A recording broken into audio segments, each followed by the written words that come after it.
हाँ सर, तो क्लियर हुआ।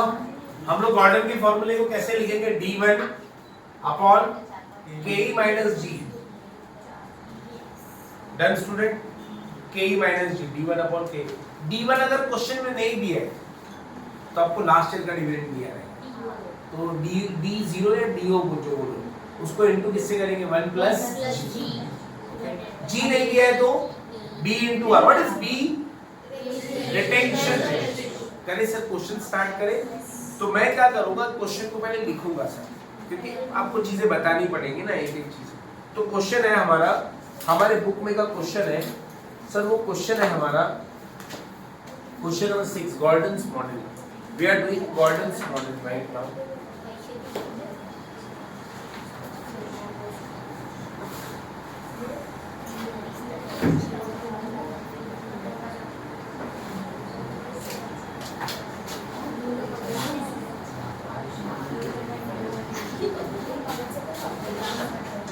गॉर्डन्स मॉडल कर रहे हैं सर। क्वेश्चन नंबर 6, कंपनी का नाम है BNN limited. BNN limited. Net profit क्या है सर, मुझे बताइए मेरा। नेट प्रॉफिट क्या है सर मेरा? 78 लाख। अरे नहीं दिया, क्वेश्चन नहीं मिला आपको, है ना क्वेश्चन? BNM लिमिटेड ग्रुप में भेज रहे, मिला आपको? BNM लिमिटेड क्या दिया? Net profit 78 lakh. Outstanding preference share capital दिया है सर। प्रेफरेंस शेयर कैपिटल कितना है बेटा? 15% है, 120 लाख, मतलब 1 crore 20 lakh. Number of equity share कितने दिए बेटा? 6 lakh. Number of equity share हमको दिए 6 लाख। Very very good. अच्छा, rate of return that is return on investment कितना है सर? Return on investment 20%। और कॉस्ट ऑफ इक्विटी जिसको हम क्या बोलते हैं सर? 16% है। अच्छा, और आगे बोले कैलकुलेट प्राइस ना ऑफ शेयर बाय कौन सा मेथड है? गॉर्डन मॉडल, है ना? अच्छा, डिविडेंड पे आउट क्या दिया है सर पहले में? 30% डिविडेंड पे आउट। दूसरे में 50%। हाँ 50। 100%। हाँ बराबर है क्या सर? मुझे आप बताओ प्लीज प्लीज, अगर डिविडेंड पे आउट 30 है तो मेरा जो B है रिटेंशन रेशियो, अलमाज बताएगी सर रिटेंशन रेशियो कितना होगा? बताओ सर, रिटेंशन रेशियो क्या होगा? अलमाज 70%। क्योंकि देखो, मैं अगर डिविडेंड 30% बांट रहा हूँ, आप सबको बेसिक तो पता है कि कंपनी डिविडेंड बांटती है शेयर होल्डर को, तो पूरा नहीं बांटती, प्रॉफिट का कुछ भाग वो बांटती है और बाकी रिटेन करती है। कितना बांट रहे हैं हम? 30% डिविडेंड बांट रहे हैं, तो रिटेंशन कितना होगा? 70%। यहाँ पे रिटेंशन कितना होगा? 50%। रिटेंशन कितना बेटा? 50%। यहाँ रिटेंशन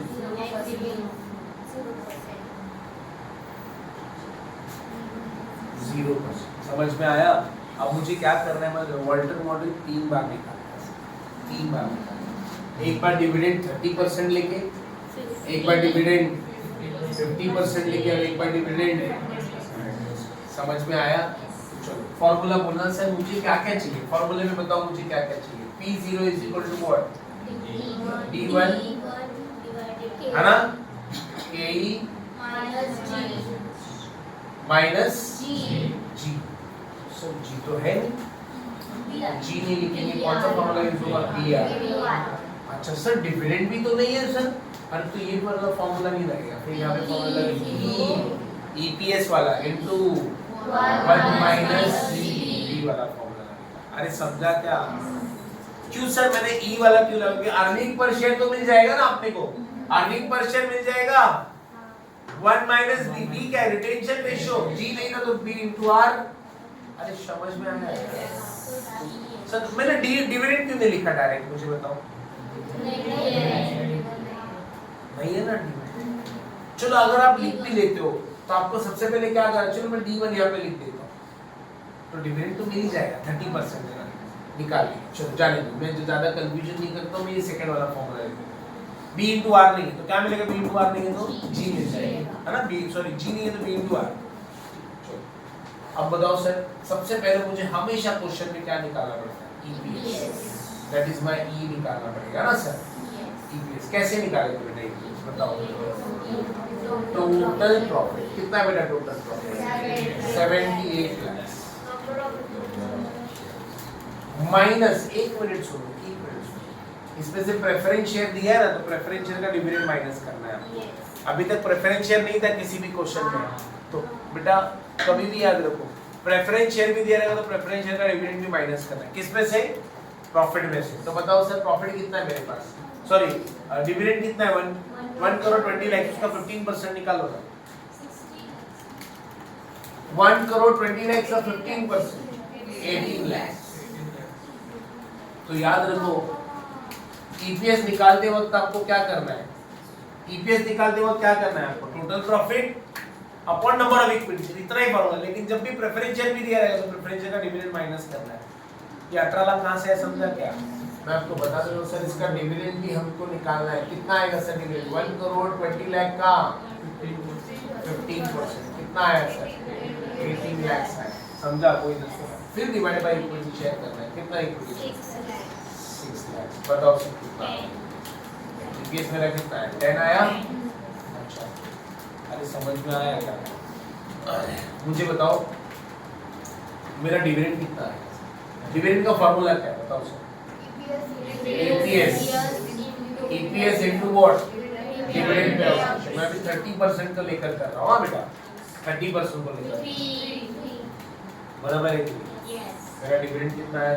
अब मैं फॉर्मूला अप्लाई कर देता हूँ, मैं 30% वाला पहले कर रहा हूँ, मैं यहाँ पे लिख देता हूँ डिविडेंड पे आउट रेशियो मेरा क्या है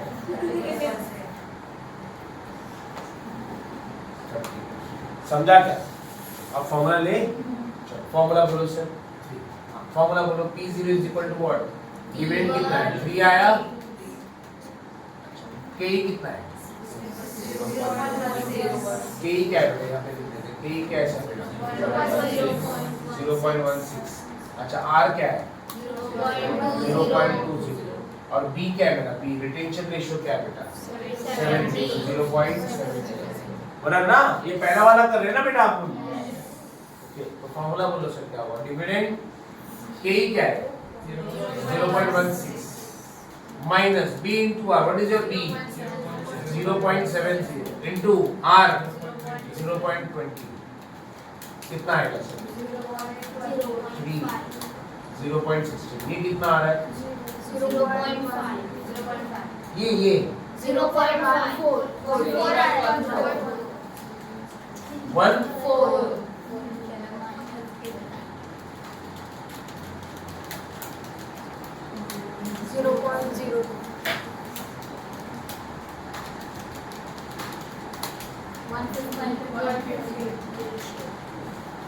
प्राइस आ गया। क्या चाहिए था अपने को, डिविडेंड चाहिए था, डिविडेंड निकाला। लेकिन सबसे पहले डिविडेंड निकालने के लिए ईपीएस चाहिए। ईपीएस निकाला कैसे sir, total profit upon number of share, but preference share दिया तो उसका डिविडेंड माइनस करना पड़ेगा। ओके तो डिविडेंड आ गया। डिविडेंड का फॉर्मूला है EPS into dividend pay out ratio. के दिया था, आर दिया था, बी क्या लिया बेटा आपने। अच्छा बी मतलब क्या हो गया सर अपना रिटेंशन रेशियो। कितना बेटा रिटेंशन रेशियो, समझ में आया। अब मैं दूसरा सॉल्यूशन क्या करूंगा बताओ। अब मैं डिविडेंड पे आउट रेशियो क्या लूंगा 50 और रिटेंशन रेशियो 50, उसको लेकर सॉल्व करेंगे। फिर थर्ड वाला सॉल्व कैसे होगा, डिविडेंड पे आउट रेशियो 100% है बेटा, 100 डिविडेंड नहीं है, डिविडेंड पे आउट रेशियो 100 है। तो कैसे निकालेंगे sir dividend, EPS into dividend pay out ratio. तो उससे पहले इसको सॉल्व करो फिर दूसरा सॉल्व करो। ओके